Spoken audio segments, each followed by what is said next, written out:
За сайн байцгаана уу. Ингээд манай Global MBC яг одоо Монгол улсын нийслэл Улаанбаатар хотоос та бүхэнтэйгээ мэдчилж байна. За манай өнөөдрийн зочинтой подкастт Солонгос улсад ажиллаж амьдарч байгаад эх орондоо ирсэн Мэргэн Баяр Жаргал урьдчилж орцоод байна. За сайн уу баяраа? Сайн байна уу? За сайн явж ирвөө. Сайн явж ирвөө. Монгол улсаа хизээ ирвээ эх орондоо. Солонгос улсад ер нь хэдэн жил боллоо. Манай үзэгчдтэй өөрийгөө сайхан танилцуулаад. За би 8 сард Монгол улсад ирсэн. Халууны удирлаар энэ зуны халуунд үнэхээр хүний нутагчин бас халуунд бачимдээ тавьчтаад Монголынхаа тал нутгийг санаад хүн чинь шууд л гараал явчихдаг юм билээ. Тэгэл Солонгостой бол 7 жил ажиллаж амьдарсан. Гэр бүлээрээ 3 хүүхдээ багыг аваад 8 сартай хат нь аваад Солонгосод ажиллаж амьдрахаар сэтгэл шулуудаар явж байлаа. За. Тийм.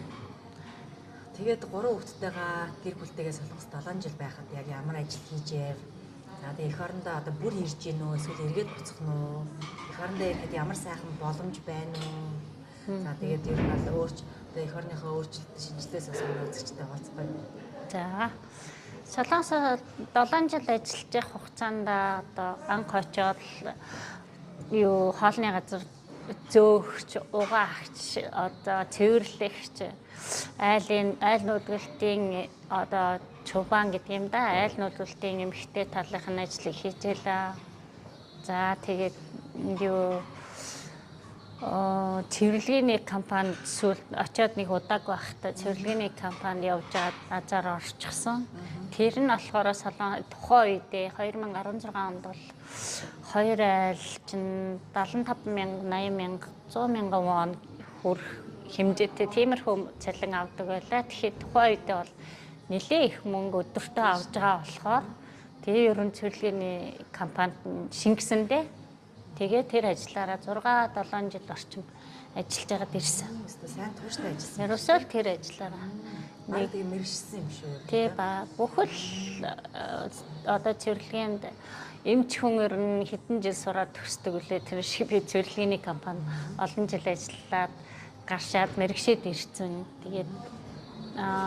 Тэгээд Монголдо ирэхдээ тэнд хийжсэн бүх цэвэрлэгээний багаж тоног төхөөрөмж бүх юмаа өөрөө ачуулаад ирээд шууд эндээ тэр ажиллагаа хийгээд үзье л гэж бодож ирсэн. Тийм байна. Одоо ингээд чиний нэг фэйсбүүкээс харахад те яг Монголдо яг энэ чонсуу буюу цэвэрлэгээний ажил хийж байгаа юм байна.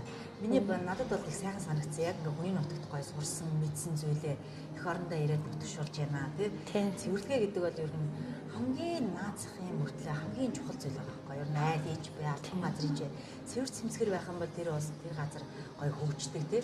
Тэгэхээр тэр гой нэг яг ингээд 6-7 жил өөрөө бүр ингээд баг мэрэгшээд ингээд ажилласан. Өвчлөлтөө орны тэр цэвэрлэгээний соёлыг ингээд эх орондоо оруулж ирж байгаа нь гой санагдаж байна. Тийм. Тэгээ одоо эх орондоо яг ажиллахад одоо ямар ялгаа байна? Солонгост ажиллах болон Монголд ажиллахад ер нь одоо ялгаанууд юу байна? Нэгдүгээр тал ингээд хэлээ л да. Дэлхийн хөгжилтэй бүхэл оронд энэ цэвэрлэгээ гэдэг үйлчилгээний байгууллага чинь хөгжчихсэн, мэрэгччихсэн, мэрэгжлийн хэмжээнд олон баг тэгээд офис тэрийг зуучилдаг байгууллагууд байна. Тэгээд тэр бол ерөөсөө дэлхийн бүхэл хөгжилтэй оронд хөгжсөн үйлчилгээ хоёрын үйлчлүүлэгчдийн хувьд бол ялгаатай тал их байдаг. Яа тэгэхээр Солонгост бол би бас юм Аз царайтай хүн биш л дээ. Монголдооч бас намайг казак гэдэг тийм жоохон гадаад төрхний хувьд бол солонгос хүн шиг харагддаггүй учраас би солонгосоор яриад ингээ ороход намайг маш сайхан амар гоё солонгос хүн шиг хүлээж авснаа миний царайг хараад жоохон өөр гадаад хүн гэсэн харц мэдрэгдэг байхгүй алхам тутамдаа. Тэгээд за тэр нь яг харагдах үүднээс харагдах байдлаас үнэлж байгаа байдлаа. Ажил үйлчилгээний хувьд адилхан л би пул үнэхээр хийж чаддаг тэрийг мэрэгчсэн учраас сайн хийдэг. Монгол үйлчлүүлэгчийн хувьд бол маш гоё. Хэл нэгтэй бай, соёл нэгтэй бай, нийлэг нэгтэй бай. Түүн дээр бас маш сайхан тэр Монголын хүндэлдэг, хүнийг хүндэлдэг, хинт хичнээн цэвэрлэгээ хийж орж ирэх чаа ч гэсэн тэр хүн намайг үйлчлэгч шигээ хүндэлж хүлээж авч хоолоор дайлж би ажил хийгээд явж идэл хоол идэхээр бүр гайхаж байгаа юм чи Солонгос тийм байдал хизээж байдаггүй. Солонгос яг ганц нэг ундаа авч өгөх, ганц нэг кофе авч өгөх үйлчлүүлэгч байдаг. Тэр үйлчлүүлэгчд бол ажлаа дуусаа шалгахдаа үнэхээр амар шалгадаг, баг нотис бэтгэр шалгадаг гэхүү тийм жоохон ааштай хүмүүс нь хүнийг хүндэлж байгаа юм шиг кофе ус цай авч өгөх боловч жоохон тийм Монгол үйлчлүүлэгчийн хувьд бол үнэхээр сэтгэл дунаа. Үнэхээр баярлалтай намайг ингээд Монгол улстай ирээд ажиллаж хөлбөмбөрлөх боломжийг хангах гэхүү намайг хүлээж авч надад үйлчлүүлж байгаа үйлчлүүлэгчид маш их байдаг. Тэд нарт маш их баярлаж явж байгаа өнөөдөр хүртэл. За Солонгосоос ирсэн хүмүүс гэхээр үйлчлүүлэгчид ядаж цэвэрлэгээ гэдгийг мэдх юм биш үү тийм ээ. Ажил хийгээ сурцсан юм байна тийм ээ гэж асуудаг хүмүүс бас хаяаны гардаг. Тэр хүмүүс маань яг энд байгаа Монголдо байгаа цэвэрлэгээ хийдэг хэд хэдэн компаниудаар үйлчлүүлж үзсэн, ажил хийлгэж үзсэн улсууд байдгийн байлээ. Тэгээд намайг манай хамт олон одоо 3-4 багтай олчихсан. Тэгээд би өөрийнхөө багаар ямар ч байсан очиод үйлчлүүлэгчтэй ажил үйлчлэгээ үзүүлэхэд сэтгэл ханамж бол маш их өндөр байдаг. Тэгэхдээ Солонгос хүмүүсийн цэвэрлэгээ хийлгэж байгаа байдал тэрийг харах өнцг нь жоохон өөр. Яагаад тэгэхээр солонгосчууд болохоор бүр булан тохоо бүр даалт байгаа хүний хараагүй, үзэгдэхгүй хүн хэр баргийн мэрэгшээгүй хүн олж харж цэвэрлж чадахгүй газрыг ухаж төмпөж гаргаж ирдэг. Монголчууд маань болохоор за бараг наадлыг өдөр тутмынхаа ажил одоо бараг аяга угаалгаа тэр модоо цэвэрлүүлээ ойр зүрийн бүхэл юм нүдэн тарагдах байдлаа маш сайхан хийх юм бол үнэхээр сайн цэвэрлжжээ гэх. Тийм хоёр ялгаа жоохон хаа нэг харагддаг тал байгаа. Тэрнээс бусдаар үйлчлүүлэгчийн биднэрт хандах хандлага бол үнэхээр сайхан байдаг юм. Сэтгэл нэгтэй, хэл нэгтэй, нутаг нэгтэй улсуудтай ажил үйлчлэгээ хийхэд үнэхээр тааламжтай сайхан байдаг шүү. За манай баярын хувьд бол Солонгост 6-7 жил болсон гэр бүлээрээс 3 хүүхэдтэйгээ байсан. Тэгэхээр манай монгол хүмүүс бас Солонгос руу гэр бүлээрээ явахсан гэсэн үг залуучууд бол маш их байдаг. Тэгвэл тэрэн дээр яг нөгөө өөрөө бүр ингээ биеэрээ үтсэн хүний хувьд залуучуудаа сайхан зөвлөж хэлэх үү, гэр бүлээрээ очиход ер нь ямар даваа тал байна? Эргээд мэдээж сайн ажгаар саар хичээ саар талууд ч байгаа. Тэгэхээр тэрийг сайхан илэн далангүй одоо хуваалцахгүй юу? За манайхан залуучууд бол одоо өөр хүүхдүүдээ аваад гэр бүлээрээ гадаад явж болно. Гадаад явахдаа бас бодох юм байгаа шүү. Хүүхдүүдээ бага насанд нь авч явахаар нөгөө Солонгос улсад бол ажиллах цаг маань урт байдаг учраас хувь хүн өөрийгөө хөгжүүлэх болон хүүхдийг ажиллах цаг маань их хомс болчдгоо. Тэгэхээр нөгөө их хэлээ мартаад их хэлээ сурахт нь их хэлээ мартахгүй, их хэлээ хөгжүүлэхэд нь сайн дэмжиж яахгүй бол манай гэр бүлийн жишээг авах юм бол манай баг 2 хүүхэд маань солонгосоор ярил их амар байна. Монголоор ярихаар их хэцүү байна, төвөгтэй байна, удаан байна гэдэг юм уу. Тэгээд баг охин маань бүр солонгосоор цэцэрлэгт хэлд орсон учраас монголоор ярихад гадаад хүн шиг л ярина. Тэгээд тэр хүүхдтэйгээ ингээ хэл сурахт нь ажиллах цаг маань их хомс. Манай баг охин бол ерөөсөө монголоор ярьдаг, солонгосоор л ярина, солонгосоор дуржигт л ярина. Тэгээд сая зуныхаа амралтаар Монголд ирлээ. Тэгсэн чи хэлний асуудал гарч байна. Яагаад вэ гэсэн чи манай өвч 8 сартай явсан.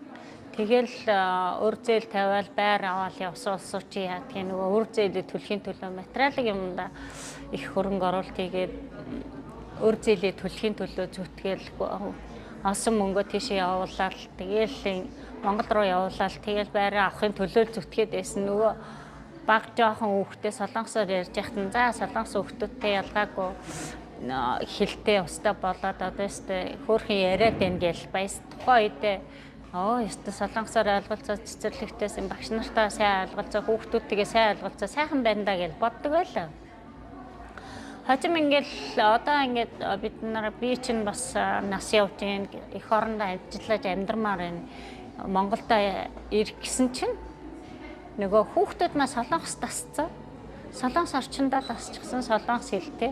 Тэгээд энд амралтаар Монголд төр хугацаанд л ирдэг л дээ. Зуны амралтаар ирэхээр солонгосын зуны амралт чинь цөөхөн хоног амардаг. Тэгээд тэр цөөхөн хоногоор ирчээд Монголд лав байхгүй шүү. Монголд лав байхгүй шүү гэнгүүт аав ээж нь Монголдо байж ажиллаж амьдрмаар байдаг. Би чинь бас ганцын цэвэрлэгийн компани биш өөрхийн бизнес байгаа л та. Тэргээр хүүхдүүдэд тэжээх хангалттай боломжтой. Гэхдээ нэгэнт би солонгос улсад олж авсан хийсэн эндээс ажиллаа яагаад энд хийж болохгүй гэж гэдэг үднэс хийж байгаа. Манайхаас ч гэсэн 3 сараар болон аялын визээр, мульт визээр янз янзын хүмүүс очдог. Эмч, багш, одоо сөүлэгч бүхэл мэрэгчлээ хүмүүс очиод бас тэнд очиж цэвэрлэгээ хийдэг л аахгүй юу. Тэгэхээр би яагаад тэр энэ ажлаа энэ Монголдо ингэж хийж болохгүй гэж хийгээд зориглоод шамдаа явж байгаа. Гэтэл хүүхдүүдээ авчираад энэ Монголдо нутагшуулъя гэхээр нэг асуудал гарчаад байна. Тэгэхээр залуу гэр бүлүүд болон хүмүүс ер нь хүүхдээ аваад багад нь авч явахдаа хоёр хэлтэй ер нь хэлийг нь бол хаягдуулж болохгүй шүү. Монгол хэлээ заавал авчвал дээрээ Монгол хэлээ заавал хүүхдээ хаягахгүйгээр хүүхдээ сайн эзэмшүүлж яваарай. Ядаа чи монгол хэлээ бол уншиж чаддгүй махад ярьдаг байх хэрэгтэй байгаа байхгүй юу. Гэтэл уншиж бичдэг хүүхдүүд зөндөө л байгаа. Гэхдээ би болохоор хэтэрхий цаг наргүй ажилласных ч юм уу хүүхдээ жоохон ингээ орхитуулсан тал байгаа учраас одоо жоохон харамсаж байгаа. Тийм юм болдгийм байлээ. За тэгэхээр манай баярагийн яриа бол манай үзэгчдэд маш их хүрч байгаа хаа. Солонгост очиод гэр бүлээрээ очих юм бол бэрээ жоохон хүүхдтэй ах юм бол тий. Айл болохоор хоёр хэлийн хоёулангийн үзүүлээрээ хоёулангийн Монголдо ирсэн ч эргээд Монголдо басан цогцох чадвартай солонгос байсан ч тэгээ солонгос улсын хүүхдүүдээс тутгааргүй тийм сайхан хэлтэй ингэж хоёр талаар нь зэрэг хөгжүүлэх хэрэгтэй байна гэдэг маш гой үнэтэй зөвлөгөө өгч байна. За тэгээд солонгос улсад 7 жилийн хугацаанд тэр сайхан чонсоо буюу цэвэрлэгийн ажлыг маш сайн эзэмшээд ирсэн. Эргээд Монголдо энийг одоо гой нутагшуулаад өөрийн гэсэн орлогоо одоо нэмэгдүүлж байна тий. Тэгвэл солонгос улсад 7 жил амьдрахад сайн болж байгаа, саар таж байгаа. Энэ талаар нэг гоё болцгоо. За. Ер нь бол би солонгост бараг 7 ногт нэг удаа амрах бол бараг байдгүйсэн. За сүүлийн 1-2 жил л за яг өөр ширнээс гарчлаа тийм ээ. Бас амьдрал боломжийн тэгшэрэн солонгос бол ажлыг та хийж чадах юм бол өгсөн шиг өгдөгөө. Та санхүүгийн хувьд бол материалын тал дээр бол боломжийн болж ирнэ. Гэтэл эргээд харахад бол биегүй болох бие алдах тал байдгийн шүү. Би эрүүл мэндээ алдах тал байдаг. Яагаад тэгэхээр би нэг халууны улирлаар биний бие өвдөд халууны улирлаар ч бишээ 2023 оны 11 сараас эхлээд өвдөд 24 оны бүр ихэнх үеэс заавал 5-6 сар би өвдөж хэвтсэн. Өвдөж хэвтэхдээ яах гэж ингэж би эрүүл мэндээр хохирох хүртлээ ажиллаудаа гэж харамссан. Тэгэхээр ажилласнаас болоод би нөөцсөн үү? Яг тэгж бодож байгаа юм. Ажлын хит их ачааллаас болоод тий. Бас мөч ч юм уу эсвэл нэг зөвлөгөө янз бүрийн бодис медицинтэй холбоотой. Бодис маш их холбоотой. Бодисоор солонгост бол зөвлөгөөний ажлыг бол ер нь маш их бодисоор хийдэг. Мэдээж арилахгүй юм арилгаж хуучин юм баг шин шахуу болгож ижил тэр чинь мөнгө төгрөг нь их авдаг. Тэр бодисыг их үнэрлээд бодисноос олоо хордоод харшилтай болцсон, бие нөвдсөн маш их хүүхнүүд байдаг. Тэгээ цэвэрлэгийн ажлаас ороо гар хөлн өвдсөн, хөлн өвдгөн гар нь мөрөн өвдсөн, гар нь өвдсөн, гараа бүр ингээ хөдөлгөж чадахгүй болсон эмэгтэйчүүд маш их байдаг шүү. Ингээ бүр гараа бадцчих чадахгүй болсон эмэгтэйчүүд байдаг. Тэгэхээр тань тэр бас яах вэ? Мөнгө төгрөг бол эрхчлөө санхүүгийн эрхчлөөнд гарах боловч эрүүл мэндээр хохирох хүртэл битээ ажиллаарай л гэж хэлмээр. Тэгэхээр одоо манай баярагийн өгж байгаа мессеж бол маш гоё чухал мессеж болж байна тийм. Солонгос улсад 7 жил амьдрахдаа зөндөө олон юм сурсан. Тэгээд 7 жилийн хугацаанд бас өөрийн гэсэн санхүүгийн эрхчлөөнд хүрчээд байна тийм. Өөрийнхөө хиймээр зүйлийг их нутагтаа ирээд одоо өөрийн гэсэн бас нэг дэлгүүр ажиллаж байна тийм. За тэгээд цэвэрлэгээний компани байгуулад ингээд баг болд бүрдүүлээд ажиллаж байна. Энэ бол яг нөгөө цаашдынхаа амьдралынхаа их усүр орлогоогоо бүр ингээд болгочоод ирж байгаа. Тэгэхээр нөгөө Солонгос улсад 7 жил амьдэрсэн маань маш гоё сайн таваа талтай байна. Өөрийн гэсэн хоримтлаа бүрдүүлээд ирсэн учраас ийм боломжтой байгаа юм. Тэгээ байрны хувьд ч гэсэн тийм. Хэрвээ 7 жил Монголд одоо ямар нэг яг нэг тогтмол цалинтай ажилласан бол бас 7 жилийн хугацаанд байрныхаа өрийг дарж чадах ч байсан юм уу, өгөөч байсан юм уу тийм. Тэгээд одоо яг ингээд дэлгүүр илүү дутуу юм ажиллах боломж байсан ч юм уу, үгүй ч юм уу гэж мэдгүй. Тийм учраас бас сайн тал нь бол байна. Сайн талтай. Ингээд хөрөнгө үүсгэсэн. Тийм бас нэг гэтэл цаар тал гэдэг маань хамгийн гол нь тэнцвэртэйгээр амрахтаа амраад ажиллахтаа ажиллаад хэд их мөнгөндөө одоо нэг ач холбогдол мөнгөнд хэтэрхий их одоо анхаарлаа хандуулахгүйгээр өөрийнхөө эрүүл мэндийг бас бодоо. За би энэ цагт ажилласан юм чинь нэг өдөр нь амраа дааж гэдэг юм уу те 2 өдөр нь амраа дааж гэдэг юм. Хэд их амралтгүйгээр ингэж явах юм бол бас эрүүл мэндэд асуудал бий болдгоо шүү гэдгээ баяраа одоо өөрийнхөө бие дээрээ ингээд гарсан зүйлийг та бүхэн тэгээ нэг нөгөө хуваалцлаа. Маш гоё.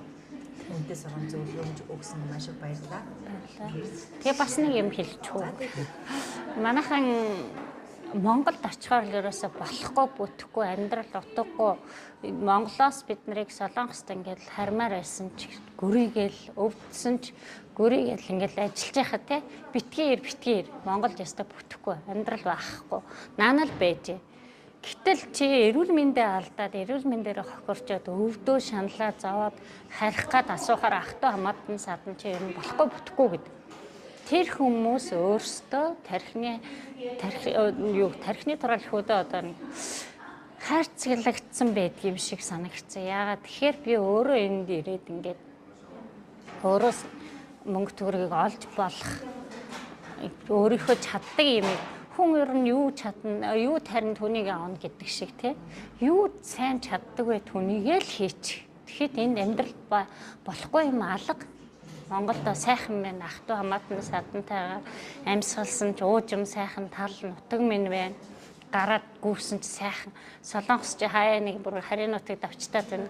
Харсан зүгтээ гүүмээр байна гэд гүүхч газар болтдгүй шүү дээ. Яг үнэндээ заримдаа бол тэр шиг манайханыг бас хитрхи битээ Монгол бүтэхгүй болохгүй гэдэг үг бол бас хитрхи харгас үг. Энд бол ажил өөрөө за бодолтой янмал гэдэг амьс байгаа. Амьсны үйлдвэр хийж байгаа хүн бол өөрөө тэнд амьсны үйлдвэрт ажиллаж байгаа л тэр амьсныхаа үйлдвэрлэлээр өнөөдөр хөл дээрээ тогтсон Монголын тэргуун баян болцол явж байна. Би цэвэрлэгээ хийж байгаа цэвэрлэгийг энд хийж болохгүй гэж. Та гагнуур хийж байгаа гагнуураа ирээд хийч. Юу ч хийжсэн та хийж байгаа юм аа. Харин эндээ ирээд хийх чадвартай болтлоо эзэмшчихэл ир. Тэр таны хөрөнгө оруулалт. Цаашид хоолныхаа мөнгийг олж идэх боломж чинь. Тийм учраас таны миний их оронд боломж байна. Ахтуу хамаатан сатантайгаа аз жаргалтайгаар ажиллаж амьдрах боломж бол байна. Улс их маань яг улс төрийн хувьд бас тийм асуудалтай ч гэсэн улс их орн маань боломжийн сайхан байна. Хүмүүс нь өөрчлөгдөж, хүмүүс нь хөгжиж байна. Тэгээд харийн хөгжлийг, харийн соёлыг өөрсдөө эндээ нутагшуулаад ороод ирэхэд болохгүй бүтэхгүй юм юу алга гэж хэлээ та. Тэгэхээр бидний яг хэлэх гээд байгаа зүйл маань ерөөсөө хүний нутагт гадагшаага явж олно, үзэх юмаа үзээд, сурах юмаа сураад, тодорхой зорилготойгоор, хугацаатайгаар өөрөө хүүхдэд яг хаана яаж хүрэх юм бэ гэдэг зорилгоо сайхан тодорхой тавиад эргээд эх орондоо ирээрээ. Эргээд эх орондоо ирэхдээ битгий айгаараа, битгий одоо бусны өгөөд итгэхий автаараа тийм. Яг хүн өөрийн харах өнцгтээ өөрийн зарим хүмүүс нь одоо ирээд юу хийх вэ гэсэн хүмүүс ч байгаа л да. Яг одоо тийм юм сураагүй ч гэдэг юм уу тий одоо ирэхээр одоо бизнес хийхээр тиймж боломж байхгүй, нэмж боломж байхгүй гэж маш олон юмуд зүйлүүд бол байгаа. Гэхдээ аль болохоор болох талаас нь бодоод өөрийнхөө хийж чаддаг юу ч байж болно. Тэрнгээрээ бас их орондоо амьдрал үзэх юм бол болохгүй зүйл байхгүй шүү. Ийм сайхан зүйлийг бид хуваалцж байна. Тийм ээ. Бүгдээрээ гадаад улсаар сураад үзээд эргээд эх орондоо ирдэг бай. Эх орныхаа эзэн бай. Эх орондоо төлөв бүтэн сайхан амьдарцгаая гэдэг сайхан мессеж энэ подкастаараа та бүхэндээ өгч байна. За баярлалаа намайг урьж оролцуулсан. Танай телевизийн хамт олон шинэ ондоо аз жаргал эрүүлийн гууртуудаа наслах бас өсөн дэвчгийн ёроолыг хүсье. За баярлалаа. Ингээд Улаанбаатар хотод ийм их одоо төвчрээдээ цаг завгүй үедээ ажил ихтэй үедээ бидний бас урилгыг хүлээж аваад цаг зав гаргаад бидэндээ сайхан нэг нугаа ярилцсан. Баяраа маш их баярлалаа. Цаашлын ажил үйлсэнд өндөр амжилт хүсье. За баярлалаа. За ингээд бидний нэвтрүүлгийг үзсэн үзэгчид та бүхэндээ бас баярлалаа. Баярлалаа. Ирж буй шинэ оны мэнд хүргэе.